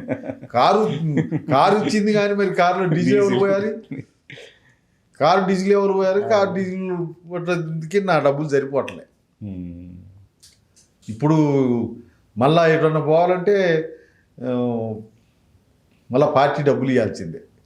ఆ పద్ధతుల్లో నా జీతం అంతా, నా పింఛన్ అంతా పార్టీకి ఇస్తానని చెప్పడం తప్ప నాకెంత పెడుతుంది అనే దానికొస్తే ఇంకా పార్టీని నేను నడిపిస్తాను. అది పార్టీ మీకు తోడుంది, మీరు పార్టీకి తోడున్నారు అంతే. మరి మీరు ఫస్ట్ అసెంబ్లీ ఎక్స్పీరియన్స్ ఎట్లా జరిగింది? మీరు అసెంబ్లీ దాకా కూడా నడుచుకుంటూ వెళ్ళేవారంట. ఫస్ట్ మీరు అసెంబ్లీకి వెళ్ళినప్పుడు ఎట్లా ఫీల్ అయ్యారు? అంటే ఇప్పుడు నిజంగానే ఫస్ట్ హైదరాబాద్ వచ్చినప్పుడు ఆ అసెంబ్లీకి పెట్టినప్పుడు మాకు ఇప్పుడున్నంత ఇది కాదు. ఇప్పుడు అంతా రోడ్ అంతా ఫెన్సింగ్ వేసి బందోబస్తు, కానీ అప్పుడు చాలా ఫ్రీగా ఉండేది అనమాట. నా ఎంబటి మా కార్యకర్త వచ్చేటోడు, ఇక్కడ టౌన్లో ఉండే కార్యకర్త రామకృష్ణ అని వచ్చేటోడు. ఆయన నాతో పాటు వచ్చి నా చైర్లో కూర్చునేటోడు లోపల. అట్లా మావాడు ఒక్కడేనా అనేదానికి వస్తే అటువంటి వాళ్ళు చాలామంది వచ్చి లోపల కూర్చునేవాళ్ళు. ఎన్టీ రామారావు గవర్నమెంట్ ఇది ఈ ఇన్స్ట్రక్షన్స్ ఎప్పుడు వచ్చినాయి అనే దానికి వస్తే బగ్గిడి గోపాల్ అని ఒక ఎమ్మెల్యే ఉన్నాడు. ఆయనకి మరి ఎన్టీఆర్కి ఏం తగాదు వచ్చిందో మొత్తానికి ఒక మీటింగ్ కాడ ఎన్టీఆర్ మీద అటాక్ చేసిండు ఆయన. అప్పటి నుంచి ఎవరు పడితే వాళ్ళు ఈ సిబ్బంది బందోబస్తులు మొదలైనవి. అవి ఇంకా కొద్దిగా ఎక్కువైనాయి. ఇప్పుడు అది ఫస్ట్ టైం మీరు అసెంబ్లీకి వెళ్ళినప్పుడు హాల్ అదంతా చూసి మీరు ఎట్లా, మీరు ఏమనుకున్నారు? నా ప్రజల ఇష్యూస్ అక్కడ పెట్టాలా అని అనుకున్నారా? అసలు ఎట్లా వెళ్ళారు? ఆ మైండ్ సెట్ ఎట్లా ఉంది అప్పుడు? బైకులు ఇట్లే ఉండేటి అందరికి తల మనిషి కొట్టు ఉండేది అప్పుడు. ఇప్పుడు కొత్త హాలు పెద్దగా ఉంది, పాత హాలు చాలా చిన్నగా ఉంది. అవును అవును. Okay okay. మొత్తానికి మాకు ఈ వాళ్ళకు సంబంధించినటువంటి విషయానికి వస్తే ఇంగ్లీష్లో మాట్లాడేటప్పుడు మనకు అంత అయోమయం. తెలుగులో మాట్లాడితే అర్థం చేసుకునే వాళ్ళం, అర్థం చేసుకొని ఉండేవాళ్ళం. మాకు ఫస్ట్ నేను ఒక క్వశ్చన్ రైజ్ చేశాను. ఫస్ట్ క్వశ్చన్ నాకు అదేంటి, కల్లోలిత ప్రాంతాన్ని రద్దు చేయాలి. అప్పుడు ఎన్టీఆర్ కన్నా ముందుగా ఉన్న గవర్నమెంటు ఎమర్జెన్సీ తీసుకొచ్చింది కదా. ఎమర్జెన్సీ ఉంది కదా. ఇప్పుడు ఎమర్జెన్సీ లేదు కదా. కల్లోలిత ప్రాంతం అనేటువంటిది ఉంది. కరీంనగర్, ఆదిలాబాదు, ఈ ప్రాంతం అంతా కూడా దాన్ని రద్దు చేస్తున్నారా, దాన్ని కొనసాగిస్తున్నారా అంటే ఎన్టీఆర్ చెప్పిండు, నేను దాన్ని ఎప్పుడో రద్దు చేసిన అని అన్నాడు. అంటే ఆయన వచ్చిందే అప్పుడు, ఆయన ఇప్పుడో రద్దు చేసినాను అంటే ఆయన ఊహలో ఆయన మనసులో అది ఎప్పుడు రద్దయినట్టుగా ఆయన ఫీల్ అయ్యాడు. అట్లా క్వశ్చన్స్ వేసేవాళ్ళం, సమాధానం చెప్పేవాళ్ళు, రాతపూర్వకంగా కొన్ని క్వశ్చన్స్ ఇచ్చి సమాధానాలు ఇచ్చేవాళ్ళు. మేము కూడా స్పీకర్కి, మంత్రులకి లెటర్లు రాసి ఇచ్చేవాళ్ళం. ఇళ్ళకి పోయి ఇటందుకి, సెక్రటేరియట్కి పోయి ఇటందుకి కాకుండా నేను ఎప్పుడు అసెంబ్లీకి పోయిన టైంలోనే అన్నీ తయారు చేసుకొని పోయేవాడిని. అసెంబ్లీలోనే ఆ మంత్రులందరి దగ్గరికి వెళ్ళి ఇచ్చేవాడిని. ఒకే దగ్గర అందరు ఉంటారు కాబట్టి, అందరూ ఒక దగ్గర ఉంటారు కాబట్టి. ఏదైతే మొత్తానికి అప్పటి నుంచి కూడా నన్ను ఓ రకమైనటువంటి ప్రత్యేకమైనటువంటి ఆసక్తితో చూసేవాళ్ళు. గౌరవం కూడా ఉండేది. అదే నైస్ సార్. సో అప్పటికి ఇప్పటికి ఏం డిఫరెన్స్ చూస్తున్నారు మీరు, అప్పుడు అసెంబ్లీకి ఇప్పుడు అసెంబ్లీకి? నేను వచ్చినప్పటికే మార్పులు జరుగుతూ ఉన్నాయి. ఆ జరుగుతున్నటువంటి క్రమంలో మొన్నటిదాకా ఓ రకమైనటువంటి ప్రభావం ఉంది. రాజకీయాల ప్రభావం అంటే ఉండేది. ఇప్పుడు ఆ రాజకీయ స్వభావం కనపట్టలే. ఏం లేదు, ఎంతసేపు వ్యక్తిగత దూషణలు, వ్యక్తిగత విమర్శలు. ఓట్లు ఇచ్చి వీళ్ళని అసెంబ్లీకి పంపిస్తే, ఓట్లు ఇచ్చి ఒక హోదాని కల్పిస్తే, వీళ్ళు ఆ హోదాని వాళ్ళకు ఓటు ఇచ్చినటువంటి ప్రజలకు ఉపయోగించలేరు. ఓటు ఇచ్చినటువంటి ప్రజల్ని మర్చిపోయి వీళ్ళ వ్యక్తిగత దూషణలు, వ్యక్తిగత విమర్శలు నడుస్తున్నాయి. ఇది ఎప్పుడు కూడా అట్లే. మరి గవర్నమెంట్ ఎట్టుంటుంది, గవర్నమెంట్ సంగతి ఏంటి అని దానికి వస్తే, మొత్తానికి వచ్చేటోడల్లో ఉచిత పథకాలు ప్రకటించుకుంటున్నారు.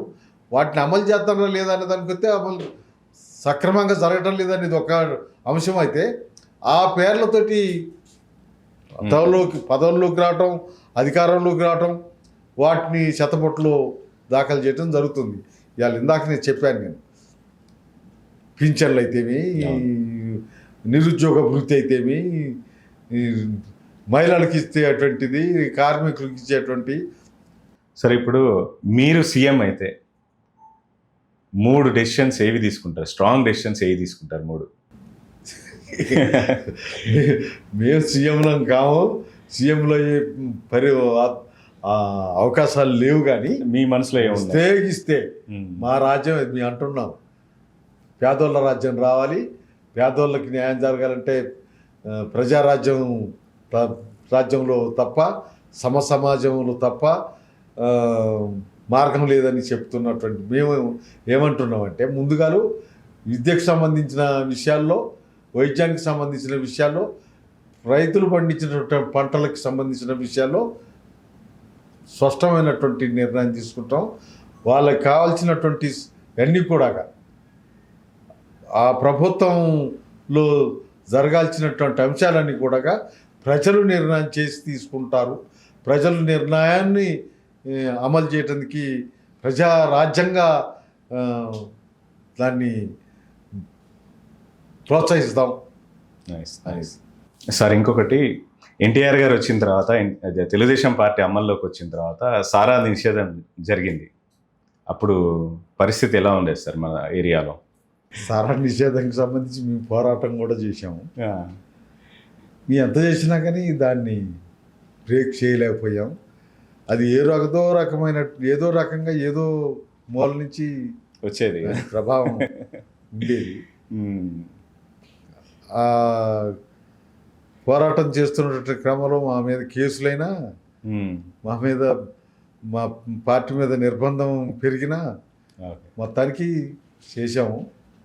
ఇప్పుడు కొన్ని గ్రామాలలో మొత్తానికి బంధు పెట్టి ఉంచారు. మా గ్రామాలలో ఉందా? ఓకే.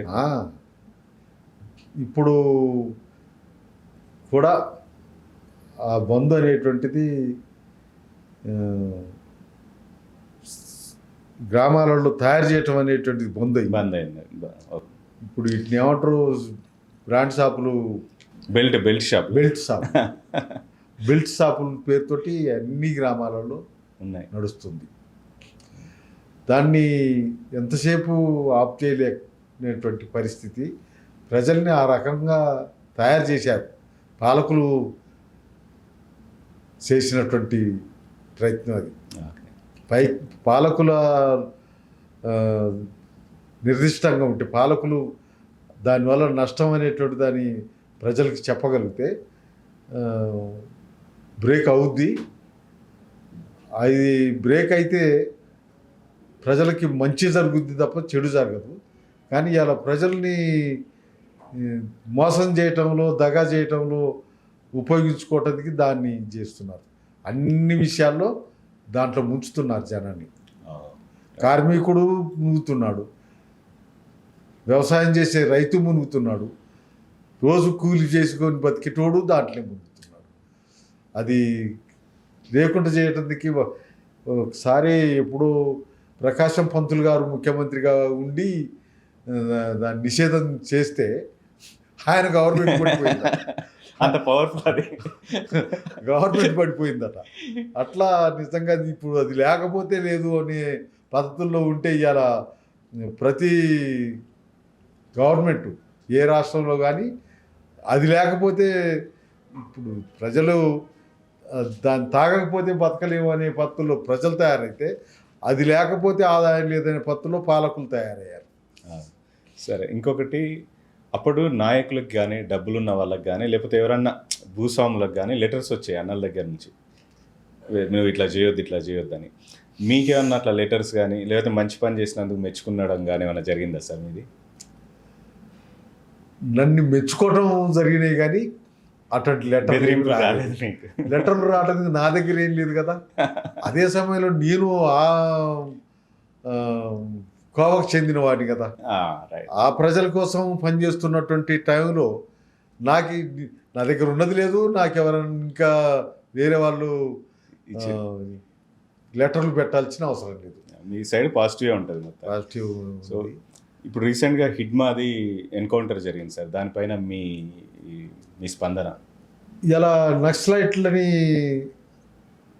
2026 మార్చి నాటికి లేకుండా చేస్తా అని చెప్పి నినాదం తీసుకున్నాడు హోంమంత్రి హనుష, మన ప్రధానమంత్రి నరేంద్ర మోడీ. అది వాళ్ళ కల తప్ప ఇంకోటి కాదు అనేది మేము భావిస్తున్నాం. ఎందుకంటే ఇందిరాగాంధీ ఈ దేశంలో కమ్యూనిస్టులు లేకుండా చేస్తారని ఎమర్జెన్సీని తీసుకొచ్చి ఆమె లేకుండా పోయింది తప్ప కమ్యూనిస్టులు ఇంకా బతుకున్నారు. వాళ్ళు రైట్లో బతుకుతున్నారా రాంగ్లో బతుకుతున్నారా, మొత్తానికి కమ్యూనిస్టులు ఉన్నారు. ఆ కమ్యూనిస్టులోకి బయటికి వెళ్ళినటువంటిది ఈ నక్సలిజం. ఈ నక్సలిజాన్ని లేకుండా చేస్తాననేటువంటి నినాదం ఏదైతే ఉందో అది కరెక్ట్ కాదు. ఆ నక్సలైట్లు వేరే దేశాల నుంచి వచ్చినటువంటి ఉగ్రవాదులో తీవ్రవాదులో కాదు, ఈ దేశంలో జరుగుతున్నటువంటి ఈ దేశాన్ని పరిపాలిస్తున్న పాలకుల వైఫల్యాలని వ్యతిరేకిస్తూ ఉన్నవాళ్ళు ఈ దేశ పౌరులు. ఈ దేశంలో ప్రజలకి అన్యాయం జరుగుతుందని బయలుదేరినటువంటి వాళ్ళని లేకుండా చేస్తాం అనేటువంటిది ఏదైతే ఉందో తీవ్రమైనటువంటి తప్పు. అట్లే మార్చి నాటికంటూనే ఇప్పుడే మొదలుపెట్టి నిన్న కూడాగా ఎన్కౌంటర్లు చేస్తూ వస్తున్నాడు. ఒక పక్క వాళ్ళు వాతావరణం బాగలేదు కాబట్టి మాట్లాడదాం అనే పద్ధతుల్లో ముందుకొస్తే కూడా వాళ్ళకి అవకాశం ఇవ్వకుండా దుర్మార్గంగా కాల్చి చంపుకుంటూ పోతున్నాడు. సరెండర్ కావడానికి వచ్చినటువంటి వాళ్ళనేమో తప్పుడు పద్ధతుల్లో వాళ్ళని లోపరుచుకుంటున్నాడు. ఇది కరెక్ట్ కాదు. అదే సమయంలో నిన్న జరిగినటువంటి హిడ్మాకి సంబంధించినటువంటి ఘటన ఏదైతుందో అది ఎన్కౌంటర్ కాదు, అది పట్టుకొని చిత్రహింసలు పెట్టి లొంగ తీసుకోవటం కోసం ప్రయత్నం చేశారు. ఆయన భావాన్ని ఆయన వ్యక్తం చేయటం వల్లనే చంపేశారు. చంపేసి ఎన్కౌంటర్ అంటున్నారు. ఆయన చంపిండా ఎన్కౌంటరా అనే దానికి వస్తే ఆయన డెడ్ బాడీ పేపర్లలో వచ్చింది, టీవీల్లో చూపించారు, మొత్తం సిద్ధమై ఉంది బాడీ అంతా. ఎన్కౌంటర్ అయితే ఒక తుపాకు గుండు తలుగుద్ది, చచ్చిపోతాడు. డెడ్ బాడీ అంతా విమర్శగా ఉంటుంది. కానీ మొహం అయితే బాడీ అయితే మొత్తం చిత్రమై ఉంది. ఎందుకు దాన్ని ఎన్కౌంటర్ని ఎట్లా అంటారు? అరెస్ట్ చేసి చంపారు. ఆయన ఇప్పుడు లొంగిపోయినటువంటి వాళ్ళు 100 మంది లొంగిపోయారు, సరెండర్ అయ్యారు అంటున్నారే, వాళ్ళ ఏ పత్తులు వచ్చారో వాళ్ళే పత్తుల్లో వచ్చారో, ఈయన మొత్తానికి అరెస్ట్ అయ్యింది. అరెస్ట్ అయినటువంటి వాడిని లొంగిపోయే పత్తులు ఇది చేయటం వల్ల, ఆయన భావం ఆయన స్వభావం వ్యక్తం చేయటం వల్ల టార్చర్ చేశారు. టార్చర్ చేసి చంపి ఎన్కౌంటర్ అంటున్నారు. నక్సలైట్లని లేకుండా చేస్తాం అంటున్నారు. నిన్న ఛత్తీస్గఢ్కి వెళ్ళి జరిగిన ఎన్కౌంటర్లు, మారేడుమిల్లికి వెళ్ళి జరిగిన ఎన్కౌంటర్లు ఇవన్నీ కూడా పట్టుకొని చంపినటువంటి. ఇది బీజేపీ ప్రభుత్వం, నరేంద్ర మోడీ ప్రభుత్వం. ఇవాళ ఇక్కడ హిందూ మతాన్ని బలపరచకపోతే, హిందూ మతాన్ని సమర్థించకపోతే, హిందూ మతానికి సంబంధించి మాట్లాడకపోతే అందరిని ఇట్నే చంపుతాం అనేటువంటి పత్తులో తీసుకున్నటువంటి నిర్ణయం. అట్నే మాట్లాడుతూ నక్సలైట్లని లేకుండా చేస్తానని మాట్లాడుతూనే అర్బన్ నక్సలైట్లు అన్నారు. అర్బన్ నక్సలైట్లు ఎవరు? అర్బన్ నక్సలైట్లకు వచ్చినప్పుడు మేము కూడా అర్బన్ నక్సలైట్లం అవుతాం. అంటే పోను చూస్తుంటే ఇంకెవరు కూడా బయట ఉండి కార్మికుల కోసమో, కూలీల కోసమో, రైతాంగం కోసమో, రైతు సమస్యల కోసమో, ప్రజా సమస్యల కోసమో మాట్లాడటానికి వీల్లేదు. వీళ్ళందరూ అర్బన్ నక్సలైట్లు అవుతారు. అట్లా వాళ్ళనట్లా లేకుండా చేసినమో వీళ్ళని కూడా అట్లే లేకుండా చేస్తాం. అంటే ప్రతి ఒక్కరు కూడా మాత్రం ప్రజాస్వామ్య పద్ధతుల్లో వ్యవహరించడానికి లేదు, ప్రజాస్వామ్యాన్ని మాట్లాడటానికి లేదు. ప్రజాస్వామ్యమైన బోర్డు పెట్టుకొని చేస్తున్నటువంటి దుర్మార్గ చర్య. ఇప్పటికీ మేము అంటున్నాం, నువ్వు ఈ దేశాన్ని పరిపాలించే అర్హత లేనివాడు. ఒక ప్రజాప్రతినిధిగా, దేశ ప్రజలకి నాయకుడిగా ప్రజల్ని చంపే హక్కు నీకెవరు ఇవ్వలేదు. ప్రజల్ని చంపేటువంటి వాడు, ప్రజల్ని మీద ప్రజల హక్కుల్ని ధ్వంసం చేసేవాడు, ప్రజలకి నాయకత్వం చేయటం కరెక్ట్ కాదు. నువ్వు పాకిస్తాన్ వాళ్ళ మీదనో లేకపోతే ఇతర దేశాల నుంచి ఈ దేశానికి వచ్చేటువంటి తీవ్రవాదులను ఎదుర్కొంటే నీకు చేత కాకపోతే నీతో పాటు ప్రజలందరూ కూడా వాళ్ళని వ్యతిరేకిస్తారు, వాళ్ళని ఎదుర్కొంటారు. కానీ నువ్వు నీ ప్రజల్ని, నీ పౌరుల్ని వాళ్ళు వేరే ముద్రేసి ఈ కుక్క ఏంటి అని అంటే పిచ్చి కుక్క అని పేరు పెట్టి చంపటానికి పూనుకున్నావు. నువ్వు అది తప్పు అంటున్నావు. అది మానుకో. ముందుగాలు ప్రజలు ఓట్లు ఎందుకు ఇచ్చారు, ప్రజలు ఓట్లకి నువ్వు ఇవ్వాల్సినటువంటి సమాధానం ఏంటి? ఇది లేకుండా ఏదైతే నాకు ఎదురు ఉండటానికి వీల్లేదు అనే పద్ధతుల్లో, వాళ్ళని హతమార్చే పద్ధతుల్లో, హత్య చేసే పద్ధతుల్లో ఉంటే సరైనది కాదు. అది మానుకొని ముందుగాలు వాళ్ళతో మాట్లాడడానికి ప్రయత్నించాయి. వాళ్ళ డిమాండ్స్ ఏదో చెప్తారు. ఆ డిమాండ్స్ నీకు సాధ్యమైతే ఆలోచిద్దాం. వాళ్ళ డిమాండ్స్ ఏమైనా ఉంటే సాధ్యమైతే అందాం. సాధ్యం అవుతాయి అనుకుంటే కావనుకుంటే కాదని చెప్దాం. కానీ ఇట్లా వాళ్ళు ఉంటే మంచిది కాదనే పద్ధతుల్లో వాళ్ళని లేకుండా చేద్దాం అనేటువంటి ఆలోచన కరెక్ట్ కాదు. సరే, అయితే ఇప్పుడు మీలాగే మరి వాళ్ళు కూడా అన్నలందరి ఆ భావజాలం ఉన్న వాళ్ళందరూ బయటకు వచ్చి ఎలక్షన్లు నిలబడి ఎమ్మెల్యేకి మారి ఈ ప్రభుత్వాన్ని వీటిని మార్చి ఏం కావాలో జనాలకి ఏవైతే ఈ బాధలు పడుతున్నావని తీర్చొచ్చు కదా సార్. మీరు ఎట్లా వర్క్ చేస్తారో అట్లా చేయొచ్చు కదా. అది చెయ్యాలి. అయితే వాళ్ళు ముందు స్టార్టింగే ఒక గొట్టం ద్వారానే ప్రజారాజ్యం అన్నారు కదా, తుపాకు ద్వారానే రాజ్యం వస్తుంది అన్నారు కదా. ఆ నినాదంతో బయలుదేరినటువంటి వాళ్ళు అలా మునిగిపోయారు, పెద్ద ఎత్తుగా నష్టపోయారు. ఇప్పుడు ఆలోచించే బయటికి రావడం కోసం ఆలోచిస్తున్నారు. బయటికి రావడం కోసం ఆలోచిస్తున్నటువంటి క్రమంలో వాళ్ళకి అవకాశం ఇవ్వకుండా అణిచేసే పద్ధతి వ్యవహరిస్తున్నాడు కదా. ఇప్పుడు వాళ్ళు మ్, నీ దగ్గర బలం ఉంది కాబట్టి ఇది చేస్తున్నావు, అందుకని మాకు సంబంధించిన విషయాలు కూడా ఆలోచించు, మాకు మాట్లాడటానికి అవకాశం ఏమనంటే అది కాకుండా ఈ పత్తుల్లో వ్యవహారం చేస్తున్నాడు. ఆ కర్రెగుట్టల్లో కానీ ఇంకొకడ కానీ అనిశేష పత్తులు అనుసరిస్తున్నాడు. అంటే నీ దగ్గర సైన్యం ఉంది కాబట్టి, నీ దగ్గర బలం ఉంది కాబట్టి, నీ దగ్గర అధికారం ఉంది కాబట్టి నువ్వు ఇవన్నీ చేస్తావా? ఎవడన్నా మాట్లాడేవాడు సామాన్యుడు అయ్యా నా బాధ ఇది అని చెప్పుకోవటానికి, అయ్యా నా సమస్య ఇది అని చెప్పుకోవటానికి నువ్వేం అవకాశం ఇవ్వవా? అవకాశం ఇవ్వకుండా వాడెవడో బయటకెట్టే అనే పద్ధతిలో ఏం పద్ధతి? నువ్వు ఎవరికి నాయకుడివి? నువ్వు ఎవరిని పరిపాలిస్తున్నావు? ప్రజల్ని పరిపాలిస్తున్నావు. ప్రజలకి జరుగుతున్నటువంటి దాన్ని అయ్యా నాకు ఇట్లా అన్యాయం జరుగుతుంది, నాకు ఇట్లా అన్యాయం జరిగింది అని చెప్పుకోవటానికి కూడా వీలు లేకుంటుంటే ఎట్లా? ఇది జరుగుతున్నటువంటిది. అందుకని వాళ్ళు అట్లా ఆలోచించి మొదలైంది. ఆ ఆలోచనలో భాగంగానే ఇలా ఇక మిగిలినటువంటి వాళ్ళు హెడ్మా లాంటి వాళ్ళని లేకుండా చేయటం కోసమే ఆయనని అరెస్ట్ చేశారు. అరెస్ట్ అయింది కాబట్టి నువ్వు చెప్పే చట్టాల ప్రకారంగా, నువ్వు చెప్పే రాజ్యాంగం ప్రకారంగా కోర్టుకు అప్పచెప్పు, కోర్టులు నిలబెట్టు. ఆయన వాదన ఆయన మాట్లాడుతూ కోర్టు ఏం చెప్పాలో చెప్పుద్ది. నువ్వు అరెస్ట్ అయింది కాబట్టి తన్ని చంపి ఎన్కౌంటర్ అంటే ఎట్లా? ఎన్కౌంటర్ పేరుతో ఎవరైనా చంపొచ్చా? ఇది కరెక్ట్ కాదు అనేది మేము చెప్పేటువంటిది.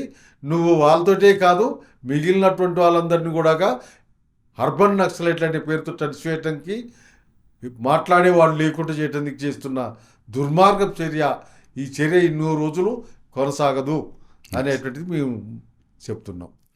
సరే, ఇప్పుడు మీకు ఎవరి పాలన ఎక్కువ ఇష్టం? మీరు చూసిన ఇన్ని రోజుల్లో సెంట్రల్ గవర్నమెంట్లో కానీ స్టేట్ గవర్నమెంట్లో కానీ ఎవరి పాలన బాగా నచ్చింది మీకు?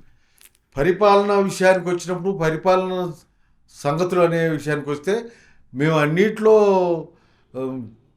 ఒకనాడు కాంగ్రెస్ ఉన్నా, ఒకనాడు జనతాదళం ఉన్నా, ఒకనాడు బీజేపీ ఉన్నా, లేదు ఇవాళ మన రాష్ట్రాలకు వస్తే తెలుగుదేశం ఉన్నా, కాంగ్రెస్ ఉన్నా, బీఆర్ఎస్ ఉన్నా, ఇవాళ ఉన్నటువంటి కాంగ్రెస్ ఉన్నా, ఎవరు కూడా ఇప్పటిదాకా ప్రజల సమస్యల్ని పరిష్కారం చేయడానికి ప్రయత్నం చేయలేరు. మమ్మల్ని అనొచ్చు, జరిగిన పని అంత ఏంది, ఎవరు చేస్తారు, ఎందుకు జరగటం లేదు అని అనొచ్చు. కానీ కుంటి నడక నడుస్తుంది.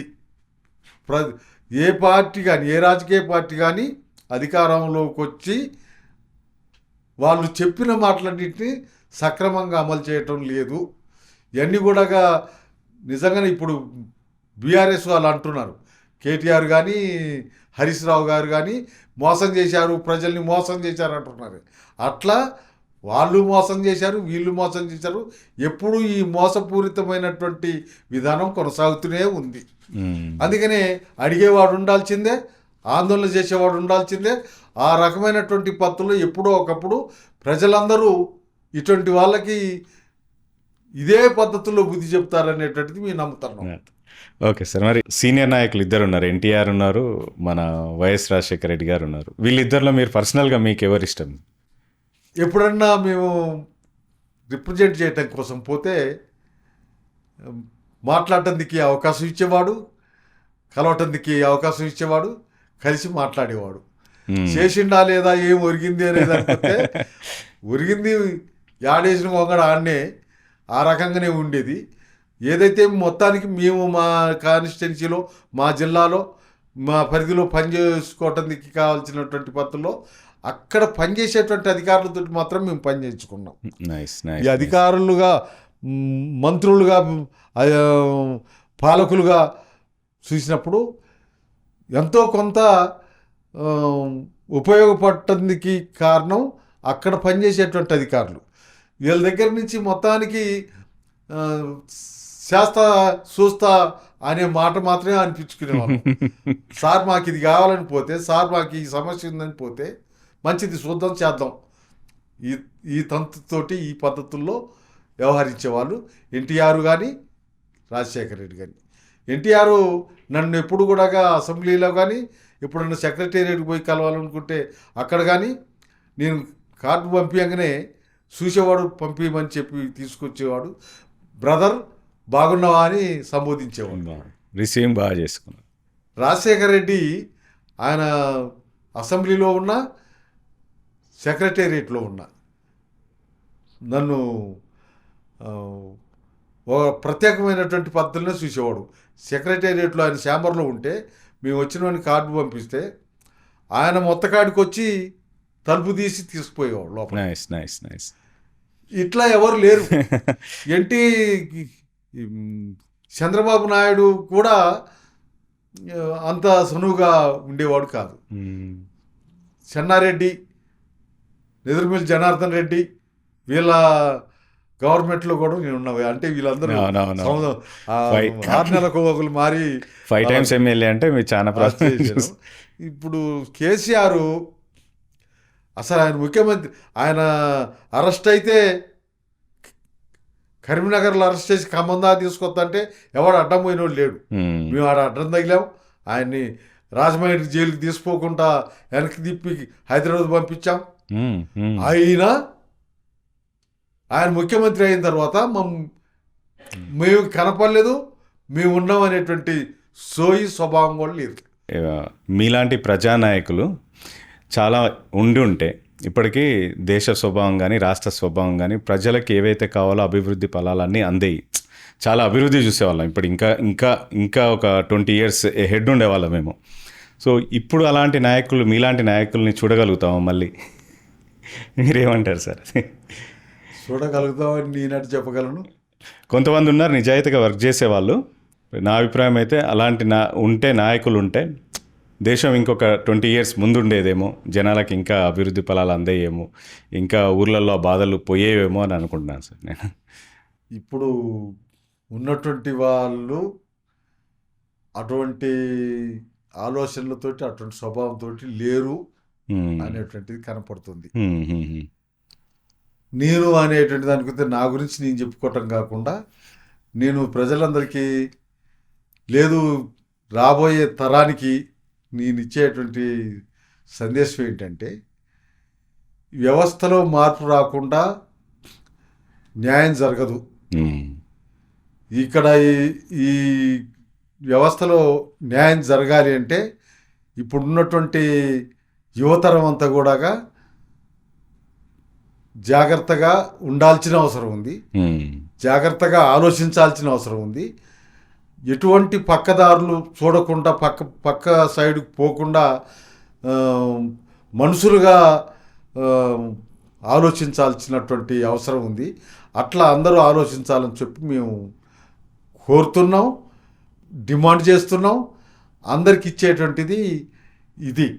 ఇప్పుడు అలా స్వార్థం అనేటువంటిది ప్రతి మనిషిని చెడగొడుతుంది. ఆ స్వభావమే రాకూడదు, ఆ ఆలోచనే రాకూడదు.